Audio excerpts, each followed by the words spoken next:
Hey everyone, Bryce here again, and in today's video, I want to talk about my best tips for being productive while working remote or working from home. I remember when I first started working from home, I really think it took me about a year before I really felt like I was as productive as I could be when I was dealing with all the distractions that were coming along with it and really just figuring out how to get into a flow and how to feel like my output was as at a high level that I thought it could be when I was learning how to have to manage my time and work from home and all this stuff. So that's what I want to talk about in this video is a few of my best tips that help me learn how to become really productive while working from home so that hopefully they help you and you can have a faster learning curve than I did. All right, so my first tip that I could give you is to make sure that you build a routine into your day-to-day life. Just because you're working from home or maybe you're working remote from a co-working space or something like that, the initial freedom is super exciting, but you still want to have a routine. I still wake up at the same time every day. I go through my regular routine. Even if I'm working from home, I still go through the habits of taking a shower, putting on my clothes, getting ready for the day so that I can mentally get into the space where I'm heading to work, right? So that's one of my first tips is just build a routine for yourself, right? Have a morning routine, have an evening routine at the end of the day so that you're able to still help your brain understand where the start and the stop is of work, even if you're not physically getting in the car and driving to an office and doing work there. So my second tip for you is to make sure that you eliminate all distractions while you're working, right? So if you have a smartphone and a computer, your social media notifications are going off all the time, your email notifications are constantly going off, everything is constantly buzzing, trying to get your attention. And that is the absolute worst thing you want to be doing when you're trying to do some good, deep, focused work. So what I do is on my phone, I have turned off all notifications. Absolutely nothing comes through my phone except for WhatsApp and text messages. And when I'm working, I put my phone away, so it's not even near me. And on my computer, I have no notifications. There's no little things popping up in the corner letting me know that someone liked my photo or sent me an email or anything like that. So that way, when I dive into work, I'm completely distraction free. And that really helps keep you and your brain on the task at hand, right? Because you don't have things buzzing up and trying to get your attention.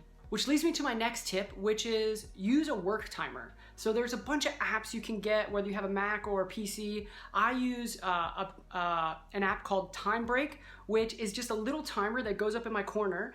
And when I turn it on, I set it for 55 minutes. And what I expect out of myself is that I'm gonna do a 55-minute focused block of work, which means I have one task at hand, I know what I'm working on, I start the timer, and for those next 55 minutes, I have distraction-free, deep focus. And at the end of that 55 minutes, I take a 5-minute break, and then I go into the next time block. But having these focused time blocks really helps you, again, just get your brain in the mindset that you're working.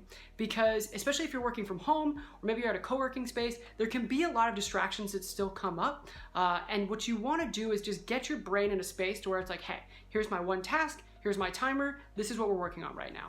The next tip I have is make sure that you break out your schedule ahead of time, right? So I use time blocking. You can look all this stuff up on YouTube, but if you look at my calendar, I have some pretty big chunks of things that I know that I'm gonna be doing, and they're broken out in about 1 hour time blocks, so I kind of know where my big things are. And I don't try to fill up my whole day to be all just time blocked hours, but every day I have 2 or 3 big tasks and that are already timed out in there. So that way when I show up to work, I'm not trying to waste my energy figuring out what it is that I need to be working on.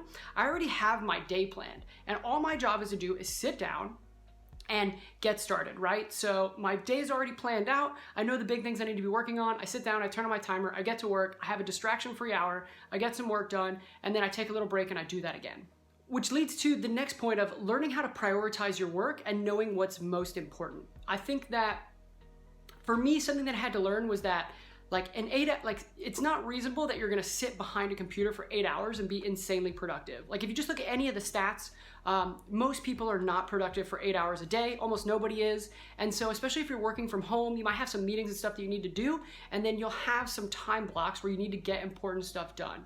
And Part of being a good remote worker or being able to effectively manage your time is knowing what's the most important thing and making sure that gets done. Because there's a lot of tasks that take a lot of deep, intense focus. There's a lot of tasks that are kind of administrative, just check stuff off. And so once you start running out of energy, you can deal with the little things, but it's important that while you're focused throughout the day and you're getting the most important things done, you're actually working on the most important things. You're not doing things that don't need to be done or using your best, most creative energy on things that are administrative little tasks like checking your email or sending out invoices or whatever that is, right? So make sure that you're able to prioritize your work and you're able to get done the most important things of the day that need to get done so that at the end of the day, you can effectively say, you can feel good about saying like, hey, I did good, important work today. Which leads me to my next tip of learning how to manage your energy more than your time.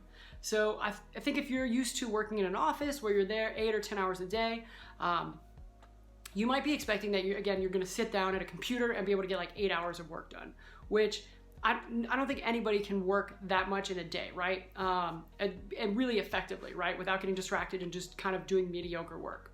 So once you start managing your energy and how you feel at certain times of the day, more than you're trying to manage just a certain amount of time in front of a computer, you'll start to be more effective because like for me, what I find is I'm really effective in the morning, right when I sit down to work about 8:30, 9 o'clock until about lunchtime. So about 12:31. That is my most productive, creative, deep focused time. And then after lunch, I'm not super productive.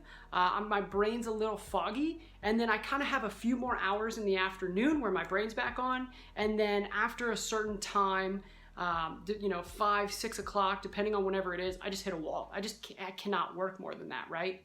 And so once I kind of figured out this flow of how my brain works and how my energy is, I was able to figure out like, oh, I can take my most important stuff, do that in the morning. Then I can take this kind of administrative email stuff that doesn't take a lot of brain power. I'll do that right after lunch. And then what I was able to do is start to really manage my energy throughout the day and schedule breaks in there so I don't feel like I'm just getting burnt out, but I'm getting the most important things done when they need to get done. I'm doing the things that need to get done but don't take a lot of energy when I don't have a lot. And at the end of the day, I'm able to feel really accomplished for what I've done by managing my energy more than my time. So maybe for you, that's a little different. Maybe you're more productive in the evening. Some people are.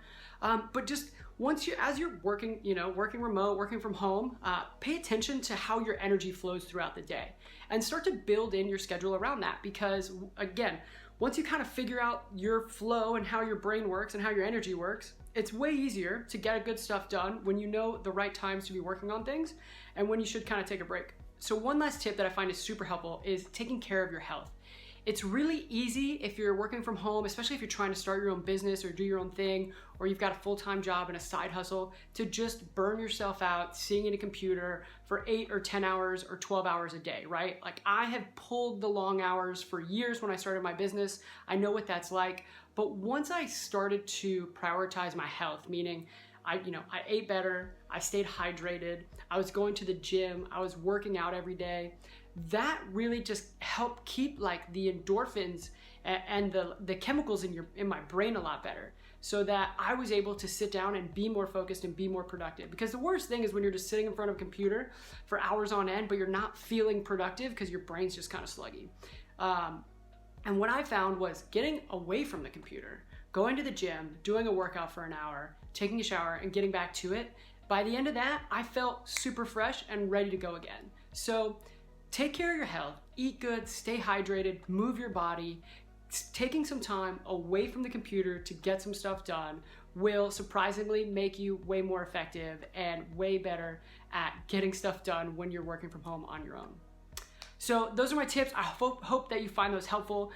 This productivity rabbit hole never ends. You can always be more productive, right? So you can there's tons of blogs, free resources, YouTube channels, all kinds of stuff out there. I'll link some of my favorite ones up in the description below, but just keep learning, keep trying to figure out what works best for you, because everybody has their own little thing.